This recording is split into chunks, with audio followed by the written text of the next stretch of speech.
is my life, is my life, my life, is my life, is my life. What is going on, everybody? Welcome to week 194, baby, of Behind the Bench. Hope everyone is doing well this week. You got Tommy, you got Jim here, mano y mano for back-to-back episodes. You can find Behind the Bench podcast on all podcasting platforms. You can find us on YouTube. You can find us on Instagram at B2B podcast _. That's the same handle for X. You could also find us on TikTok at Behind the Bench, and YouTube, of course. You got Tommy, you got myself, Alex Chenier here for another week of sports, OHL, Northern Ontario, everything going on in Northern Ontario. Tommy boy, how we doing, brother? I'm doing fantastic. I got a little bit of company in the other room beside me, so I'm going to keep this PG until Paulie gets out of the room here. No, I'm kidding. We got a lot to talk about. Yeah, there you go. There's Paulie. Yeah, and you know what? There's a little peace sign. There you go. All right. A lot's happened. I know we're going to dive into that high school final. I have a lot to say. I have a lot of Llewellyn fans that were on my you-know-what. And St. Charles just keeps silencing the critters. Is that what they call it? Yeah? Critics, same thing. Not really, but yeah. Anyways. Not really, same. Yeah, we gave you the night off yesterday. I did fantastic on the camera and the post, I thought. Yeah, I'm back from Cabo. Yeah, it was a safe flight home for you. That's good. That's good. Yeah, I said that about as you 6,000 times. On my face. Yeah, you do look pretty tan, buddy. But other than that, dude, honestly, like, high school hockey's so back. I'm excited for OFSA, like to visit more games. Like I found last year, like we got such a good city final, and then obviously we had NASA, but like I'm excited to even take it to the next level with these OFSA teams coming down here. So really looking forward to that. We got a Wolves home game coming up tomorrow. Home weekend. Yeah. Home weekend. Finally, they are struggling. I know we'll get into that. Other than that, buddy, I'm good. Let's just send it over to you, and then we'll get into the topics here. Doing well here, Tommy boy. Just another week here. March break is on the horizon here. One more week till March break, ready to go. Soccer team is at St. Ben's. We're getting ready to rock. First team meeting this week. Indoor tournament later in April. So we'll start practices after the March break, but very excited to get that going. I did have the night off last night, so Tom, thanks for taking over there. Well deserved, but nonetheless, well deserved. Nonetheless, another great series, another great hockey series. I think it was always going to be hard to top that one last year. I mean, 3 OT games, that's hard to beat. But we'll dive into that a little bit further once we get through the performers of the week. And with that, let's get right into it. Tristan Ritchie at Lake City Realty, performers of the week. Are you thinking about buying or selling a home in Sudbury? Tristan Ritchie from Lake City Realty gives you more than just listings. He gives you honest advice. Tristan will tell you whether it's the right time to buy or sell based on the market, your needs, and his deep local expertise. No pressure. It's just the truth. Are you ready for a real conversation about real estate? Call Tristan at 705-920-6109 or follow him on social media at Real Richie. Your home journey starts here. Tommy, what do you got? I actually have the screenshot of the article I was reading, but I gotta tip my cap, Al. I mean, you're wearing the brand right now. I'm going to the Minnesota. Our boy Marcus Foligno. 5 goals in the last 9 games. I texted the group chat this past weekend when he scored. Man, their 3 best forwards. No, not 3. 3 of their top 9 are hurt right now. Eriksson, Kaprizov, Ryan Hartman. Hartman got that suspension. It's a disaster, and they're still winning hockey games. Our boy Foligno's up to 11 goals, man. Like, he's doing everything. Like, top 5 in hits right now. Foligno Olympics 2026. Foligno Olympics 2026. But anyway, since we've been there, buddy, he's been on a heater. So, and so does Minnesota, man. No one would have thought they were going to be one of the top teams in the West, and they keep finding ways to win hockey games. Yeah, they'll be making moves here at the deadline, I think. I have a side performer, but I think you might say it, so we'll I don't know actually. I don't know if I'll say it. Okay, you go and then Um, I'll have a little 1B. yeah. Mine. We talk obviously a lot about boys hockey here on the podcast, but we're gonna bring it over to the ladies' side of things. Llewellyn Knights won Division One hockey. So big congrats to them. They'll be heading over to NASA and hopefully make a little offset run. So big shout out to them. I think we may be getting someone on from that team here in the Yes. near future. So big congrats to Llewellyn. Llewellyn won. Don't forget it. Llewellyn won at some at another Are you gonna say well, some? same At sport, some? Yeah. same sport. Just on the On other the side, girls' side. on Yeah. the ladies' side. So Yeah. still winners here. Llewellyn. Okay. Was that the one, Tom? Or No, no. My 1B was you made a group chat last night, and I mean I feel like I've already given oh him a yeah, performer a couple weeks ago. Damier Giroux with a little hat Damier. trick. How you doing, Damier? Damier. You gotta love to see that. Actually, a few things on Damier. There's this Yeah. cooking video that came out that the team posted. You gotta watch this. Him and another guy on the team were just whipping up stuff. He was killing me, and another guy on his team got a hat trick the same game. So like to share that, pretty wicked. It's point night. I love Won it. by a million, but And he's got the half. He's got the half fishbowl fishbowl going too. yeah, I saw that. Yeah. So that's my Awesome. side piece performer there. So There you go. The 1B. All right. 1B. Let's go into the Courtney's bulletin board. Courtney's always an OG sponsor of the podcast. We love them. Let's go, Tom. Let's break it down. Game one, we weren't there for. SEC with a convincing win live. That was the Four Nations night, Tom. I mean, Canada win at Four Nations. I mean, we could talk Overtime. about it briefly. It was just perfect. It was just Canada always finds a way to get the job done, Tom. The big guys got big gamer skills. Like I just the difference is just Jordan like Bennington too. Just any yeah, doubter. it's been about pigeon it's toss. I guess it's been a week Pigeon now. toss. Like he was phenomenal. Those Do I saves look nervous? those saves he made in overtime. Like Matthews Sick. had a chance, T'Chaka had that chance on the goal line. Anyways, it's so special to see like for something that didn't really matter too much, like not the Olympics, it's not anything on the big stage, but whenever you see the Canada US rival go at it, you got to get excited for it. So yeah, the big guys showed up. Obviously McKinnon with the MVP. I think the big guys just were the difference maker. That's all I really got. Love it. Love That's it. it. Yeah. 100%. Yeah. I agree, Tom. It was just that elation, that OT goal. And it was sick. It was sick. And it just sets up for a fantastic Olympics. Very excited for that. Best on best. It doesn't get better than that. Let's go. So game one, like we said, that was Four Nations night. The Cards take that one 5-1. We go to game two in Garrison. And it got real chippy that game. Yeah, there's a lot going on. SEC coming up 6-3 there. Llewellyn kind of made it close at the end, and then two empty netters kind of sealed it. But I think the common theme throughout this series is SEC always had more of the skill, and it was going to take a lot to beat them. I think in a 5-game series, it was going to take a lot to beat them the whole time, I thought. Tom? Yeah, and honestly, that was my first time seeing both teams.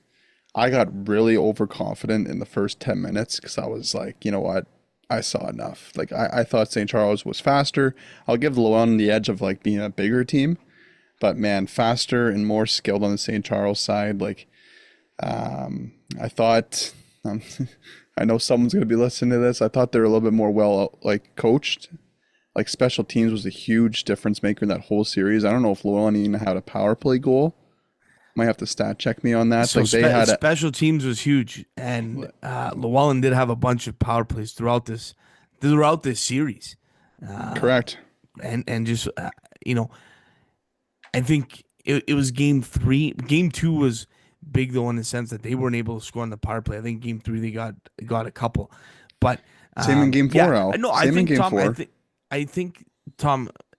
SEC was more structured, where Llewellyn was more run Ryan and Gunn. gun, Yeah, hitting, getting the puck deep, type deal. Which I mean, there's different styles to play the game, at all levels. So it was interesting to see those two collide. And again, yeah, the size advantage was definitely on Llewellyn. for sure. And so going into the big ice game three, I'm like, oh man, no chance. Yeah, Like I that's was like, why I there's said it no was. chance. I thought it was a sweep. I said I was signed, like, sealed, delivered. Yeah, no way they're gonna keep up with these guys. But like I told you off air, Tom, and I'll say it on air, it's hard to beat a team. It's hard to sweep in general. no And, matter who you're playing. no matter who you're playing, but especially when you're playing in that tight of a timeline, you know, they're gonna get at least one. And all it took was a hot goal, and it was Dax Juric. Dax Juric stole game three. He was fantastic. They killed off the biggest thing, Tom, is they killed off that 5-on-3 Llewellyn. Killed off that 5-on-3 in game three, which was sick. And they were able to get the job done that game. SEC kind of looked a little bit shaky, I would say. I think they were gripping the sticks too tight. I think they were excited to get that sweep, but they just weren't able. I mean, they were buzzing. They had all the chances. They outshot them 2-1. But at the end of the day, Llewellyn, it's one of those games where the bounces don't go. Puck luck. Yeah. It goes one or the other way. Llewellyn got sticks to everything that game. Like they would just and Dax Juric was fantastic in net. He ends up getting hurt that game from the celebration, I believe. I'm not sure if it was the celebration. Confirmed the celebration for Dax. That is just tough luck. Like the boys are so excited, such a big win, and just the wrong twist and a wrong tweak, and that's it. So game four, I'll let you take it away because I was not there for it. But I texted you that morning. It was Coach Paul Michel's birthday on the SEC side. I said there's no chance SEC is losing tonight. Yeah, exactly. And honestly, walking into that rink, I said whoever scores first is more than likely going to win this game. And that number 15 now, I don't know the name. Jackson Noble, I believe. Jackson Noble. Okay, Jackson. He Playoff impressed MVP. me all series, okay? And he comes out with a TSN highlight reel goal to start it off 1-0. Crowd's going nuts. And I said, you know what? St. Charles is not looking back. They made it 2-0 with another nice goal. And I was like, you know what? I can't see St. Charles blowing this lead. Like, you're up 2-0. They haven't lost a regular season game all year. Like, they'll close these out for sure, right? And Llewellyn tied it up, or not tied it up, cut the lead to half midway through the third. And man, did they ever have some chances to tie it up late. I was, honestly, I wasn't even on the ice. I wasn't even part of the coaching staff. Yes, I was rooting for St. Charles, but I was a little nervous. Like, Llewellyn had a couple chances. St. Charles were on their heels. I'm like, they tied this one? I'm a little worried in overtime. But anyway, St. Charles was able to hold the fort and obviously win. But like, again, I mentioned it, 5-10 minutes ago. The difference maker was special teams, man. Like Llewellyn had so many chances to get back into the game. Like they had a 6-on-4 out. Well, they had a power play late with just under a minute left, and then St. Charles took a penalty. I'm like 6-on-4 with 40 seconds left. That should be in the back of the net. Yeah, they had a really good 100%. Chance with under 10 seconds left. Lacroix, who was to me Llewellyn's best player. If you were checking the live, I don't know if I picked it up, but like he hit the post, hit half the goalie. Like they basically almost tied it up. But anyway, special teams and huge issue for Llewellyn. But you got to tip the cap to St. Charles for being able to close it out. Yeah, that's really the summary. It was a pretty, honestly, if you were a fan there, like exciting for the goals, but other than that, dude, it was boring. It was St. Charles was controlling the play, getting pucks in once they had that lead, and that was really it. Llewellyn made one last push to try to get that tying goal, and that was it. I love the hype that these two teams have brought back to high school hockey. High school hockey was a little bit of long, and like we didn't pay much attention to it till last year. So the show and the product that these two teams have put on the ice for the past 2 years, and I mean Llewellyn won in 2019. Like for years, let's say for decades, these teams have really put a solid product on the ice. So it's a tip of the cap to the coaches and the staff on both ends. Bringing high school back to the scene. Tom, we had people asking us from out of town, all over the place, how that series was going, because everyone's tuning. Everyone knows how sick it was last year, and I mean this year again didn't disappoint. There was definitely some fireworks for sure. It's going to be different. There's a lot of graduating players on both sides here, Tom. So we're going to see some new look teams Mm-hmm. next year.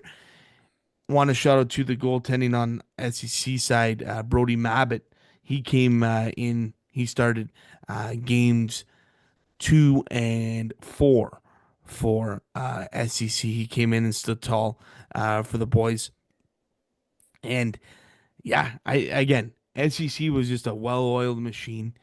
A lot of guys from AAA came back to play for them this year, and that always helps. There's no doubt about that. And a When you couple have that returning, rep caliber, yeah, yeah, it's and a true. couple 12 pluses coming like that. That is huge, and that's kind of where SEC gets their big advantage, for sure. Their program, they're able to sell their program over other schools, so they get the job done once again.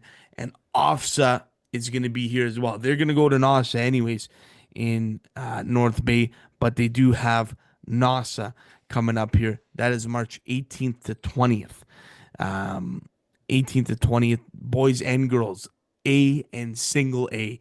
Sorry, that didn't make any sense. Single A and double A hockey is going to be here. It's going to be wild, man. I'm very excited to go and watch that March 18th to 20th, and hopefully SEC can put on a good showing. I mean, even I think because I believe the teams down south still let AAA kids play. After their year's done. Yeah, so if I'm SEC, I think if you get out of the group, I think that's a good showing. Yeah, I Just like agree. you had Talus Cup, all was to get out of the round robin. You Just guys didn't do that though. get to the Yeah, dance some sort of just way. I get know. yeah, just get to playoff rounds. But Yeah, yeah, we're hearing buyouts are gonna happen. There's gonna be some packed arenas, so very excited to go and check out some offsets. So hockey's not done here on the high school side of things. I'm not sure if Llewellyn's season is completely over. I don't know how many host teams is on the North Bay side of things, so I don't know if Llewellyn will be able to go. But regardless, it was a good season to them. And for me, I didn't really have a dog in the fight. I was kind of in the middle here as a St. Ben's guy. Rivalries on both sides.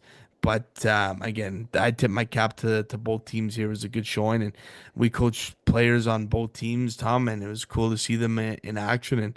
And yeah, couldn't ask. I would say high school hockey is a great way to end your hockey career. I For sure. agree. Some of these guys will actually end up going to play some junior hockey, I'm sure. But for the most part, again, high school hockey, playing it with your friends, representing your school is one of the best things. I agree. Big congrats all the way around. I'm sure we'll get Z on next week to preview officer for the bias. And also we'll have to check with the NOS results too. So again, Z to cap it off. I mean, I think that's his 11th, 12th title. Correct. Yeah. The Z Micheludi duo, 6 straight, and I believe 38th all time. The proof is in the pudding, folks. SEC dominant once again.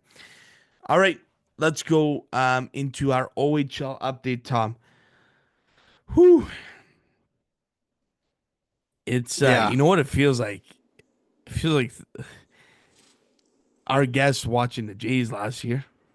Our guest that we're having on, Avery Chenier, watching. This is what it's feeling like for the Wolfers. Yeah. It's so up and down with this team, man. It's not good. so up and down. Yeah. It's so up and down with this team. I don't know, like they're hurt for sure. Like there's injuries out the wazoo. They haven't had a full roster, I think, since the deadline. A full roster. But even then, like I don't know, man. I don't know what's going on with this team. I really don't know. They have a great game against Owen Sound, a team you should beat, beat them 8-1 here at home. I was there for that game. Very dominant game. Quentin Musty gets kicked out at the end of that game, and he gets a 2-game sussy for Abusive official, right? verbal abuse Okay. to the official. Okay. Kieran Walton was out of that game. He was suspended for spearing. I think we talked about that already. I love Waltz. Again, 6'4", but drop your gloves and take like that guy. The guy speared was probably like, I don't know, 5'10". Like, you got Yeah, the advantage. yeah, I would just- love to see him chuck him. I know it's not his game, but when you're 6'4", Yeah, but Al, you take 6'5", whatever the the size. you take the 5 and the 10, you're out of there. You don't get suspended. Like it's like Well, it was the end of the game too. that's what I Like, mean. That's what I mean. Drop your mitts, man. I would just love to see him go. I'm sure he's got big paws on him. Like, just go, man. For once, like, you're gonna have to do that when you're trying to make it to the pros. That's like, Yeah. it's a given. Look at Max McHugh. Now, different skill set here, but Max McHugh's been able to stay in the AHL because he fights, man, and he's fighting some tough cookies in the AHL. That's not easy, especially coming in as a rookie. But Wolfers go down to Brampton, get pumped by Brampton 8-1, and then a Wednesday nighter against the Sioux. I would love to have Homer on because the Wednesday nighters, those got to be the worst games. Yeah, they had lose the little 6-3. pregame food from Gus's. You see that pic? I'm like, Yeah. oh, boys They are gonna have lose some heavy boots. They lose 6-3 to the Sioux, and this weekend play Saginaw on Friday, who's Yikes, red man. hot with Michael Yikes, Lisa. man. I mean, it'll be fun to watch. It'll be And fun that to other watch. guy, I forget his name now. Is it Correct. Igor? Igor. Oh yeah, Igor. Igor. Yeah, he's nasty. And then Brampton on Sunday. So we'll see what happens here for all our Wolfers. But yeah, your take, Tom. They are 5-14 since the deadline. I actually have no words. Like I don't even know what to tell you. I think we've talked about it, the past Ad nauseum. in the past 6 weeks about this team. It hasn't clicked. I think he's thrown everything in the blender and nothing's worked. Let's hope they figure it out. I mean, they've won enough games at the start of the year to make it in, so they will be getting into the playoffs. It's just where they're going to seed now, and like, I think reality check for all these guys. They got some big names on their team, man. Like first rounders, second round picks to the NHL. They acquired Musey, who was a third round pick to Calgary. Like a lot of big names on his team that have to take the charge and try to flip the script. Like it's getting a little bit embarrassing now. Like I would say, okay, 500 after the deadline, whatever. It hasn't worked. It's gonna click, but we're way past that now. Like they're going to the Sault Ste. Marie on a Wednesday. Okay, whatever. You can complain. It's a midday game or midweek game, but the Sioux is terrible. Like they're not very good, and you should be going in there and at least getting a point. Giving up 6. Like, what's gonna happen when you play Barrie Oshawa in the first round? Like, you know what I mean, Al? Like, I just really hope they can get a little slap in the face, reality check time, maybe get some wins under their belt, and peak at the right time before playoffs. Because right now it's not looking good. Ah, man, it's Not good. tough. I don't even know what to say. Like it's like It's just it's a downward trend. It's a downward trend. From the deadline. I'm really excited for tomorrow's game. They're I haven't been in the, decimated, I haven't seen a game since They're they played decimated, London. no, who are they? They're missing Clayton. I think Dijon Tomaso was out. Musty obviously with the suspension. Delik's hurt. Like there are some key guys that are out. There's no doubt about it. But man, gotta find a way. It's tough. It's tough. But you know what? And the schedule again. Schedule hasn't been easy. One, in the amount of games they play and the teams they're playing. They're playing all top teams. Like there's no shying away from that. It's a tough goal for the Wolfers right now, and I think it's just surviving this last stretch here. And whatever happens for the playoffs happens. Taking a look at the standings here, we got Brantford, Barrie, Oshawa, Kingston all clinched Brampton up in the 5 spot now. Niagara slides down to 6. Wolves still in that 7 spot. North Bay in 8th. There, 4 points out of a playoff spot are the 67s, right behind North Bay. Looking at the Western Conference, we got London, Windsor, Kitch, Saginaw, Erie, Flint, Sioux in the 7th spot, and the Owen Sound Attack. Sarnia right behind them, and Guelph actually right in there too, and for that 8th spot. So we'll see what happens there. Michael Misa leading the league with 113 points. Nicky Lardis behind him with 103. Nick Lardis has 63 goals on year. Very excited to see Michael Misa in town, Tom. Yes. Hopefully he doesn't have the Sudbury flu like half of these guys that come to play. Do. In this, Yeah. The Sudbury flu is a real thing. I promise you that. The Sudbury flu is a real thing. Yeah, we mentioned the names. Like, the Wolves are in tough tomorrow, man. Like, it doesn't get any easier. It's got to go back to the players. It's got to go back to the players and kind of rally around here, kumbaya, and figure out what's going on. And maybe there's just certain people in the room. Like I don't know, Tom. I don't know what to think. Well, I think the biggest thing is the boys need to just have a night. Like, I don't know. What it is. I don't know either. I don't know either. I think discipline's a huge part of it. We keep on harping on these guys taking stupid penalties, but man, you're not going to win hockey games when that stuff happens. At the end of the day, you're not. Like, it's got to catch up to you eventually when you're just constantly. Roberts was also out. Yeah. Sorry, Roberts was also out. Sussied. Yeah, and honestly, dude, like, I don't know the kid. I've only seen a handful of games. I don't know if that trade work is going to work out for them. He doesn't look great to me as of right now. You've seen him more than me. Like, very skilled, very offensive. I'm just looking, since he's come to the Wolves, he's got 3 goals and 20 assists in 19 games. He's also -6 for a total of -11 on the year. So for music, I think they didn't get him for offense though. Like, I know. I think it was just to help out McCoy and DeAngelis on the back end. But yeah, I don't know. I think, you know what, Tom? I'll tell you right now. Since the trades have been made, I think the Wolves and with all these guys in and out of the lineup, I think there's a little bit of an identity crisis on this team. Is, some guys want to play the barn dog way and some don't. That's the way I look at it. Well, that's the issue of 95% of OHL teams, though, dude. Because when they started this year and when Musty wasn't here, when before these trades, this team worked hard. They still, I would say, for the most part, work hard, but we're pretty disciplined as well. But I don't know, something's changed. I mean, verbal abuse of an official. You're an NHL first-round draft pick. Yeah, you're winning 8-1. That's capital embarrassing. You're winning 8-1, and you probably just want to get out of the building. But teeing off on a ref because you're not happy that you got lit up, like, I don't know. I don't know. Here's my thing, Al. Okay, he must have said some stuff that was completely offside for that ref. Just teeing off. To tee him up when they're up 8-1. Like, oh, yeah.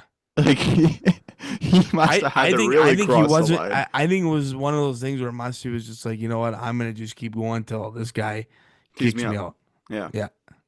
And then it results in you getting suspended. So honestly, Kate, so you know what? Let's give him the benefit of the doubt here. I'm going to go the other side of it, okay? And you might shake your head on this one. He could be just teeing off on just total frustration on the last couple weeks. And maybe that's a different side of him that we've never seen. Maybe he actually really cares about this team and winning and going to the playoffs and winning a couple rounds. And he just took out all his anger on that ref. Maybe. we'll go with that. Maybe. It's a big maybe. We'll go with that. again, he's so skilled, so skilled.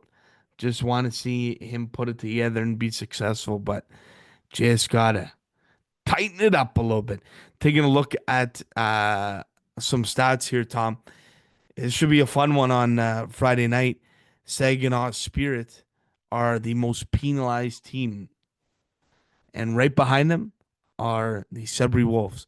Saginaw has 864 penalty minutes this year in 57 games. The Wolves have 849 penalty minutes in 56 games. So we could be in for some fireworks. And would you know what, Tom? The two least penalized teams in the league are the Kingston Frontenacs and the Brantford Bulldogs. That tells you something right there. That tells you something right there, Tom. But I think that's about it for the Sudbury Wolves / OHL update here. Anything else, Tom?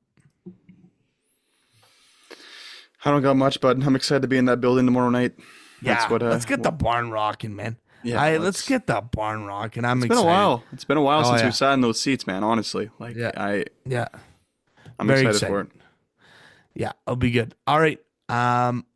We are going to move it on to our interview. For those of you that love baseball and love the Toronto Blue Jays, you are going to be in for a treat with this one. We had Avery Chenier from the Gate 14 podcast on, and without any further ado, we'll send it off to him. Hope you enjoy.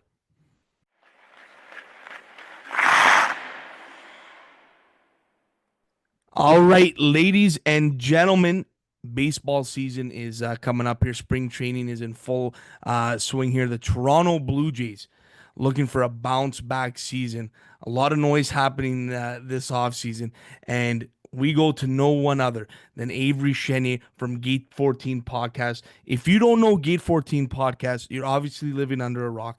They have been lighting up the MLB, especially up here in Canada, and we love to see what they're doing. But let's bring him in here. Avery Chenier. Aves, how we doing, brother? Awesome to be back. Second time. I feel. Let's go. Yeah, that means the first time was good enough that you invited me back. So I really do appreciate that. And I'm pretty sure I won the 4-pack. So whenever I see you guys do the guests have only won 4 of them, I feel proud of myself to see that. So that's just a pat on the back to myself. But no, awesome to see what you guys have been doing. Appreciate you guys having me on. Yeah, man, 100%. And the 4-pack wins, those are huge. Those are huge. So definitely savor that. But let's get into it. You boys are heading over to Florida for spring training. I believe this is round 2 here, and it looked like you guys had a heater of a week last time. So how the boys feeling headed into this one? Excited. It's a lot of play. It's not that much business, to be honest, when we go to these things. So we do enjoy doing it, but getting in the sun, I know you guys up north there are going to feel the same thing. When you feel the sunshine for the first time and you get to watch ball and you have a nice pint and you can kick your feet up, I don't think there's anything better in my life personally. So I'm very excited to get down there. 100%. And obviously one of 2 here, Johnny just poor time management, he just last minute packing. Like, what's going on with this guy? You can't get Johnny's time with you can't get him together. I have a tough time getting Johnny for anything. So I mean, when you guys DM'd me, I was like, I wasn't even expecting him to do anything. I was like, I'll just do it, Johnny. Just let me handle this and we'll be okay. But we'll try and get Johnny back on next year. I'll let him know how good of a time he missed so we can fix this for next time. Aves, I was going to ask you later in the show, but we mentioned Johnny now. Like, what's up with this beef with him? And is it Sid from Breakfast Television? I just see a bunch of stuff on Twitter, or I guess X. Like, Breakfast Television. What? Yeah, he's not there anymore. What happened there? Like, he just goes at him on Twitter, and that's really what happened? First, it started with the nickname Breakfast Boy, which I thought was hilarious. Johnny gets personally offended when people tweet incorrectly about the Blue Jays, not in a way that he likes. And it's because Sid's so hockey brained and sports radio takes where Johnny would just freak out on him. And I got mad at Sid too. I tweeted a picture. I said that this is what you see when you're ready to see the worst sports tweet of all time. And then he got fired the week later, and I just felt really bad. Just like, oh, that's not my game. And then he got fired. So we did offer him an internship with Gate 14 if he wants land back on his feet. But we haven't heard back from Sid yet. We haven't heard back. My That's God, that would do hilarious. numbers. Oh my That God. would do numbers. Just even an interview. That is all. I'm sure he's a good guy too. It's just like, Yeah. you know what? Yeah. Don't like his tweets sometimes. Yeah. Absolutely. That's fair. Absolutely. That's what happens when you get into the Twitter game. So you said a lot of play, but do you have any interviews lined up there? Seen any of the boys there? Yeah, I think we should have 10 of the guys come on. We have 10 lined. So it's not that much It play. is business. Yeah. It My is God. business. Here we go. We were lucky enough to go to dinner with Chris Bassett last year. That got boozy. That was a lot of fun. And then their off day, they went to the casino, and the whole team was at the casino, and we got to see them there. So we'll have some of like the MLB.com reporters on, and hopefully a bunch of the guys. Johnny does line them all up, and he's like, "Oh, we're absolutely doing all of these," and it just kind of depends if the guys want to do it or not that day. It's like it's their off time. It's like, okay, if we do half, we're gonna be in a great spot. But should have a lot of the guys on, which should be fun. That's sick. And obviously, like you just mentioned there, you guys are absolutely recognized by the players. You guys are definitely in the locker room. Has the Jays themselves like recognized Gate 14? Like, there's such an opportunity for them to partner up with you guys. Is that the case? Yeah. So we're banned from going on all Sportsnet stuff, pretty much. That's like an internal memo through all this. You guys blacklisted. Well, it's just because we compete with them, and like we do Right. better than their like some of their shows. It's like, so we had someone reach out, and they said the executives don't like us. So he's like, why don't you guys just sign them? If like the reason you don't like them is because they do well. It's like, oh, we're a risk. But I was like, I don't know. Oh my God. Yeah. So the Jays are fine with us, the team, because the players will ask the team if they can come on. Like some of the new guys will be like, oh, we have to talk to our media people to see. And they've always given us the green light. So if that goes away, could be a little tougher, but they've been good to us so far. Okay. All right. Okay. Gotcha. Okay. First look at Scherzer. Like, he seems to still have some gas left in the tank. Like, what was your reaction, Aves, when he signed, and like, how do you see him fit with the Jays? So he was 94 yesterday, and he only threw 95 miles an hour once last year. He's 100 years old, and he has back problems. So it's like, how is that gonna work out ever? But he claims he's healthy. I think it's one of the cooler things ever. It was a take that people didn't really like, that I was kind of out on the whole Joey Votto situation last year. It was like at the end, but I think Scherzer's really cool. I'm a pitching guy, so I'm very excited. If we get 150 innings somehow of 3.9 ERA, it's the best signing ever for $15 million in a year. But I think it's gonna be really cool. People recognize how cool it is, like a future Hall of Famer on your team. Who cares how old he is? If he's still got he's still got some gas left in the tank, it could be a really, really cool thing. And he's gonna bring fans in the stadium. Like, he's gonna make the he's average a gamer too. Like, he's a gamer, absolute like competitor. So you love to see that. Yeah, and it's the classic thing that all the reporters will say. It's, oh, he's gonna have the young guys in the room and teach them their ways. I don't know if he's actually gonna do that, but if he gets one guy to have half the mentality he has, I think it's been pretty successful at the end of the day. Yeah, 100%. What about let's go to the other signing they did. Well, the other major signing was Santander from Baltimore. Like, that had to be I guess no pun intended here, home run. He had 1 million of those last year. He did. I think he was 44 last year. Yeah, right that's now, ridiculous. We haven't got to see him play because he's dealing with visa issues right now. I heard about that. Never good. I mean, you do have to deal with your visa in Canada and the US. But again, we haven't really seen him play at all. I think we should see him play by Friday, which is good. But for a team like you guys, I don't know how much baseball you guys watch, but if you were watching baseball, it was like 2015, 2016, right? When everyone was hitting a ton of home runs. 2021, when they hit a ton of home runs. People love dingers. So if you're going to sign a guy to hit a ton of home runs, I don't know how that doesn't make you want to tune in kind of every other night. You can look into the advanced analytics. I do that personally to kind of downplay, hey, what is this 5-year deal going to look like down the line? Don't do that. Just watch him smack dingers for the first year. Right. I think you can be all in on that. Yeah, present time, man. Yeah, I love it. And one of the questions I wanted to ask you, because I'm curious what your take is. on it.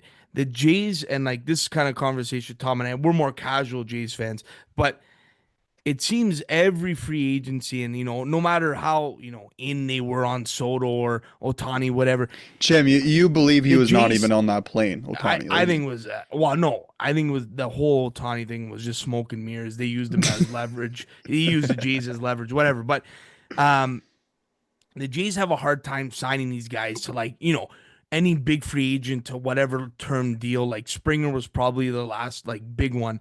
But you know, how do the Jays compete with a team like the Dodgers, the Yankees? Like, what do you think is the answer here?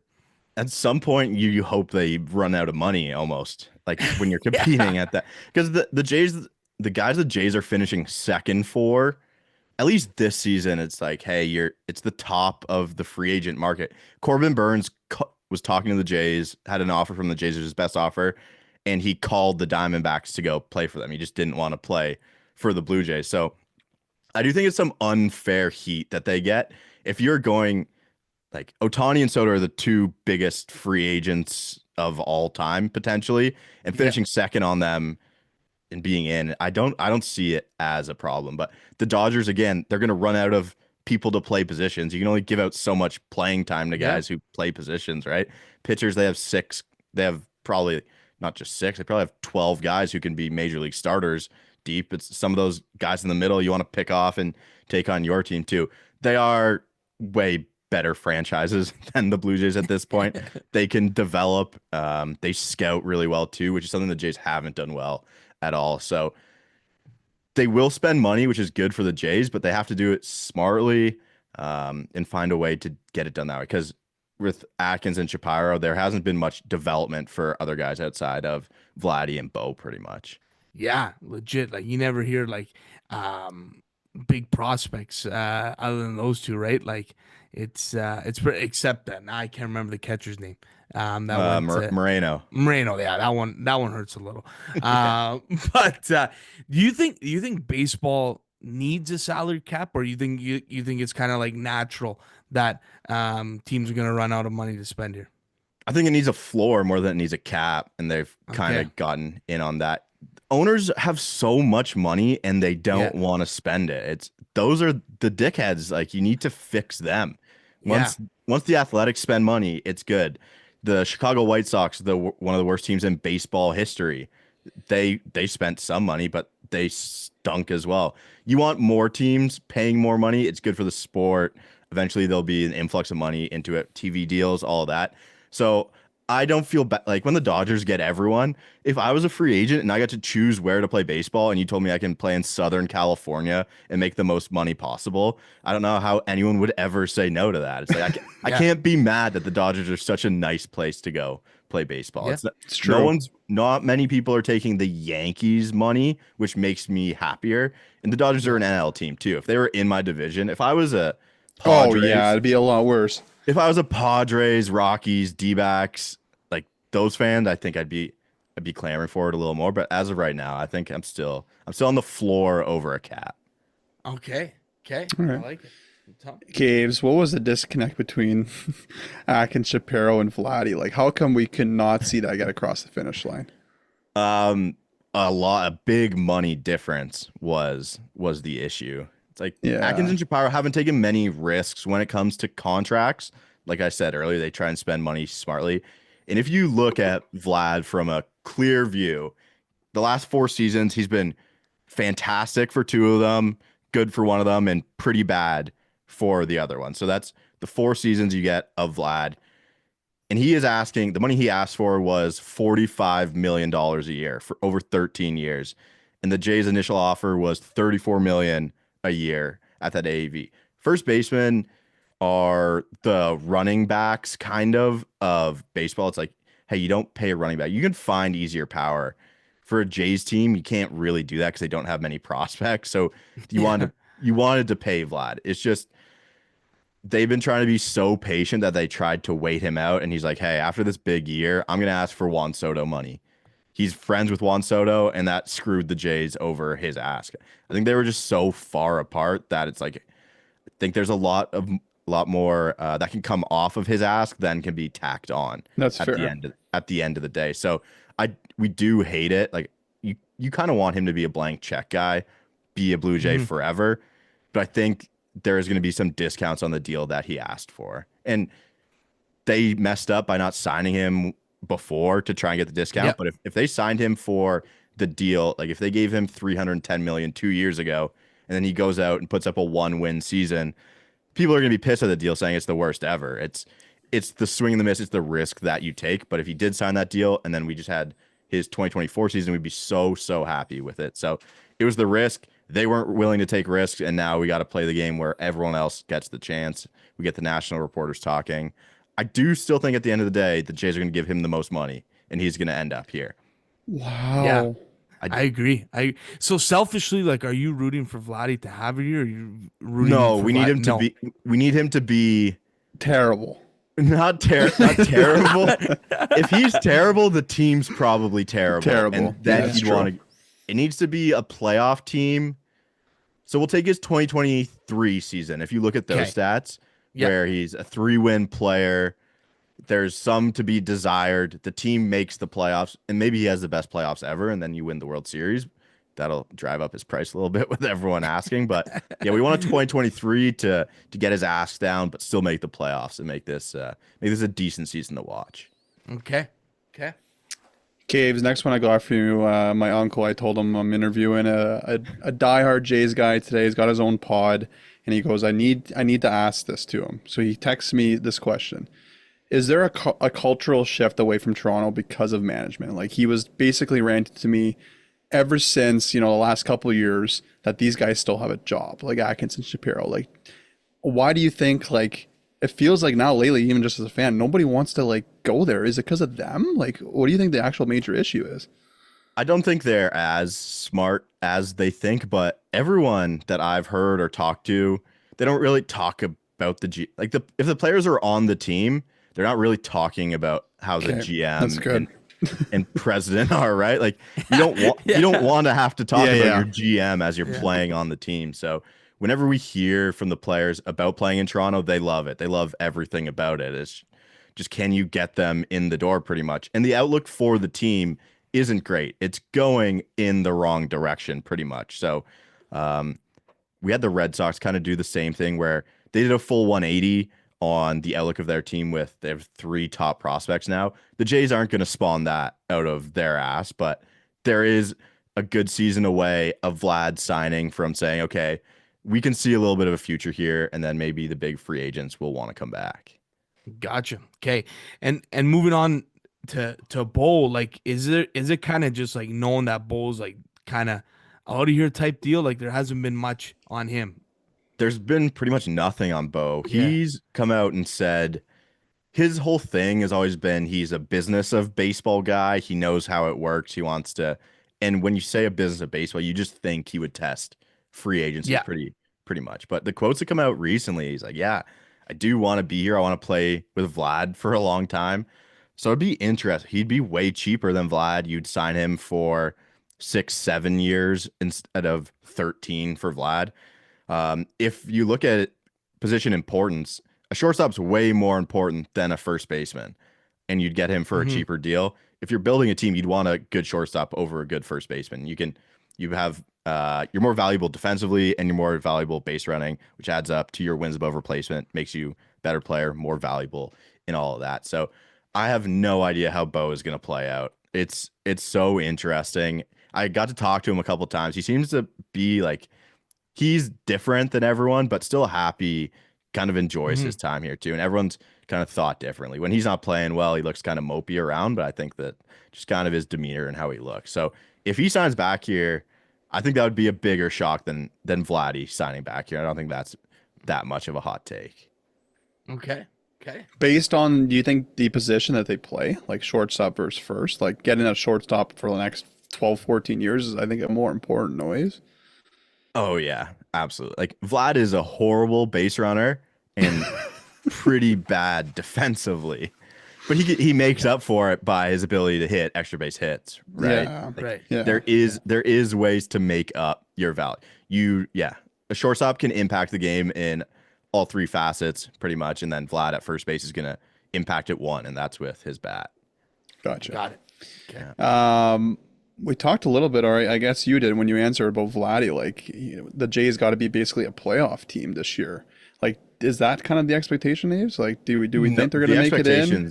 The expectation's low. Like the expectation's a last place team from national guys, pretty much. But I think this team's built pretty well. It's not flashy. Most of the players.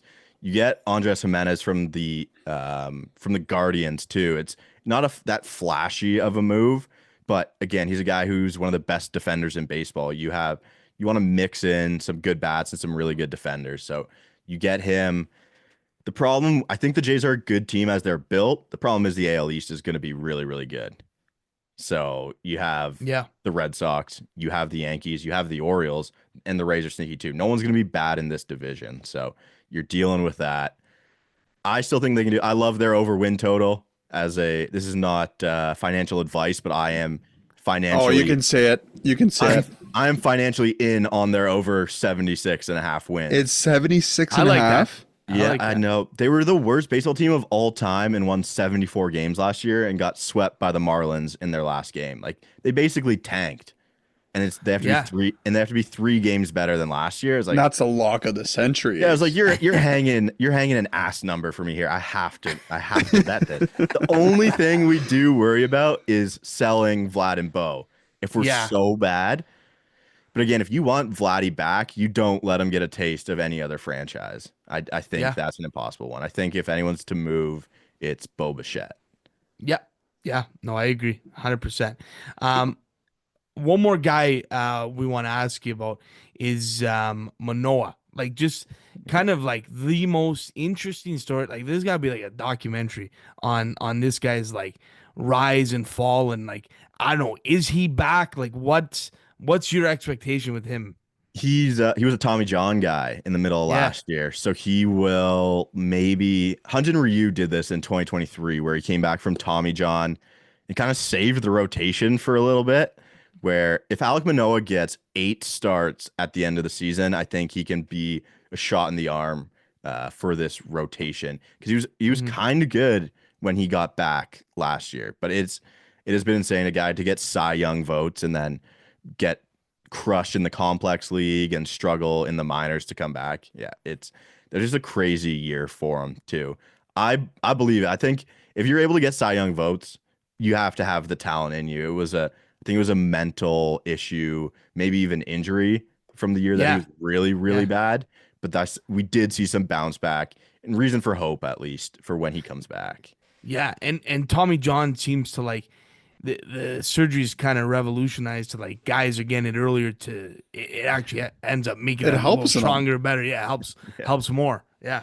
Yeah. So, sometimes I love that talk because it's kind of a misconception. It's like, okay, guys are young, but then you finally have a year to. So my brother got it at 16. He got it at 16, and he had a year to like actually lift weights and rehab properly. That's more important than the elbow surgery. Like, it doesn't really make your arm stronger. So when the guys are getting it older, it's a little bit different. But yeah, when you talk about some of the young guys getting it, you get a year to finally develop and work on getting stronger. That's a vet take. God, I love it. I love it. That's why we bring you on here, Aves. I love it. Next one I got for you, Aves. Obviously, like, if Atkins and Shapiro go, like, is there anyone that you and Johnny kind of have been texting on the side? Like, who do you think the Jays go after next to run this team? No, we don't have any like side things right now. So they have a Astros executive, James Click, who I don't know what he did with the Astros fully, but he's been brought on last year.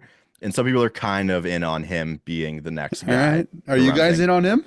I don't know what these guys do, to be honest. Yeah, that's fair. He was with the Astros when they won a ton of World Series. So it's like, I can't be out on him without kind of knowing what he does, right? He has a track record. So I'll be okay. I don't want to like, that's the thing. Everyone loves to get so mad at the GM and the president. It's like, easy. It could get worse. It's not going to get instantly better. Hopefully you could find some draft people too, but they should be able to hire those guys now. I'm fine to fire him too. Like I'm not held on to it, but sometimes we got to look at both sides and see if it's true. really worth it at the end of the day. Yeah, for sure. For sure. All right, Aves, couple local questions we got for you before we wrap it up here. We know you've had your time here in Suds.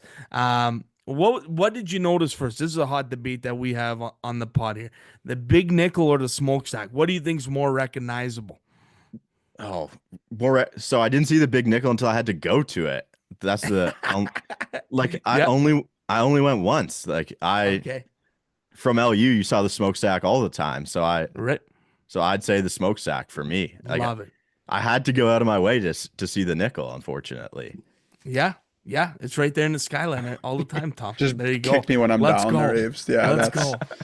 Let's okay. go. But if you're Love it. talking to an outsider who's never been, they would have no idea about the smokestack. It's just That's a good point. it's who you're dealing with, right? Yeah. There you go. Yeah. There you go. 100%. All right. Yeah. And one we got to ask you, what's your favorite spot to hit up? Like, let's say it's a Sudbury Saturday night. Where are you going? Oh, I heard the Colson burned down. It is back though. It's Like, back. It It's is so like the back. comeback. It is like the comeback of the century here. The It's Colson's Manoa back. comeback. It's Manoa Yeah. comeback. So we my buddies, they had an apartment like right beside the Grand too. I didn't like it that much. I was a Right. Colson guy. Get the Beach band Street. up. Yeah. Get the band up there and I'd have a good time. I was just so broke when I was there too, man. I would love to come back and see where some real money could get you in that city. It would be a lot of fun. Hey, anytime, man, you come down and the boys will treat you to a nice, Oh, nice that'd be night awesome. out. When I was 100%. coaching at Laurier, I went back and it was the first Yeah. time in a couple of years. I was like, oh, it's good to be here. Wasn't there long enough. We were just there. I mean, we got Cup of in coffee. yeah, we got in at 1 a.m., won 2 games, and then had to get out of there. But Quick So- sweep. yeah, I still love going up there, man. What a place. The summer, I wish I spent more time in the summer there, but do miss that. How are our Wolves doing this year? Wolfers are in like I don't know. It's a tough. They're in the 7th spot right now.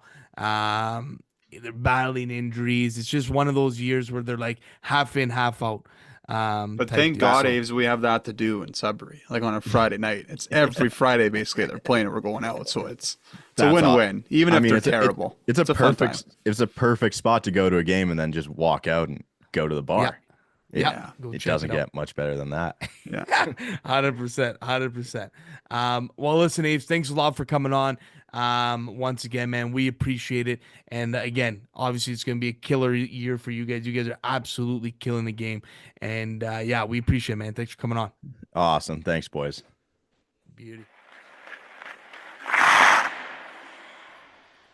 That was the interview with Avery Chenier. Aves, what a beauty, Tom. Like I'm gonna tip my cap to this guy. I've been using that slogan a lot this pod. I didn't think he was that smart. Like Aves, I know you're listening to this. That's a compliment. Like he threw some He's a wealth of knowledge. baseball Wealth of stats in knowledge. there, and I'm like, man, you don't only just love the sport, but you know it on the stats side. Like he's very driven into the analytic part of baseball, and you got to respect what they're doing with Gate 14, man. Like they're blowing up killing it. socials. They are legit killing it. And if you're heavily into baseball and a Blue Jays fan, like give Gate 14 a listen. For sure. They've had a lot of good players on from the team. And Oh, they're fantastic. more to come, as everyone heard in the interview. They got a lot lined up when they're in Florida for spring training, and good guys all Quite around. entertaining too. Yes. A little Quite bit more entertaining. on the offside side of things compared to me and you know. Oh yeah, no, they're great though. They're great. Yeah, they're yeah. great. Yeah. They have So, been killing the game. I think we did. That's one of my top 5 underrated interviews though that we've done. Yeah, it was really good. It was. I enjoyed it. I enjoyed every second because again, I'm a casual baseball guy. I don't watch it a ton, but to listen to those guys snap it around and they know what they're talking about. So I absolutely love it. Yeah, I agree. All right, with that, folks. On to we miss it, Tom. We missed anything, buddy? What was I gonna tell you? I mean, you hate the NBA, but I gotta give some credit here. I Go gave for it. you Yeah, no. I prolonged this pod tonight because I said I'm watching the Warriors. And the Golden State Warriors are 6-1 since that Jimmy Butler trade. Steph Curry had 55 tonight. He's got sick. another groove into him. I'm not sure what they're going to do in the playoffs. They're just squeaking into the play-in now, which is great, but I can't see this team losing anytime soon. And I'm an excited fan, and Jimmy's looked great, and honestly, Steph Curry's got another gear in him right now. So that's all I got, man. That's all I got. NHL trade deadline is coming up next week, next Friday. So we expect probably some trades this weekend coming up and into early next week because that's usually how everyone does their business. It's before the deadline. And we'll see. A lot of big names floating around. That's really all I got. Love it. I want to tell you that, and I wanted to mention in the intros, but I'm starting to get a slight itch for the golf season. Because of the weather. The weather and the full swing came out, and they started off with the Masters. God, the Masters isn't far away. I'm excited, man. Yeah, we're very close. I'm excited. But I'm gonna kick you in your up high here. It's Thursday night. Snow. Yeah, we're getting a lot. We're getting a lot this weekend, buddy. We're having a whiteout to that Wolves game tomorrow night. Like I'm just sick and tired of snow blowing. Everything we didn't get this year, last year, sorry, we were getting it this year. Oh, we're getting hammered. Old man Winter was out for revenge, man. Out for revenge. But yes, golf season. Man. Golf season. Have you actually seen that new sim that opened up in downtown? Not downtown. The Donovan area? Hey, off season. Yeah, we got to go check that place out. Looks legit. I've heard great things from colleagues. It looks amazing. Yeah, no, we got to go and see him. Let's do it. That's all I got. Absolutely. One last thing. We are recording on election night, Tom. Provincial election night. So I'm not sure what the voter count is at yet, but if you did go on and vote today, pat on the back to you. Good for you for exercising your right to vote. Looks like Jamie West is going to win here once again. It says, and I believe Frangelina won already as well. So a clean NDP sweep again here in Sudbury. And congrats to those candidates, and we'll see what happens for the rest of it. But more importantly, if you exercise your right to vote, good for you. That's what you're supposed to do. So congratulations on doing that. It's very important. So with that, anything else, Tom? I'm good, buddy. Well said. All right. That's going to do it here for week 194 of Behind the Bench. Take care, folks, and we'll see you for 195.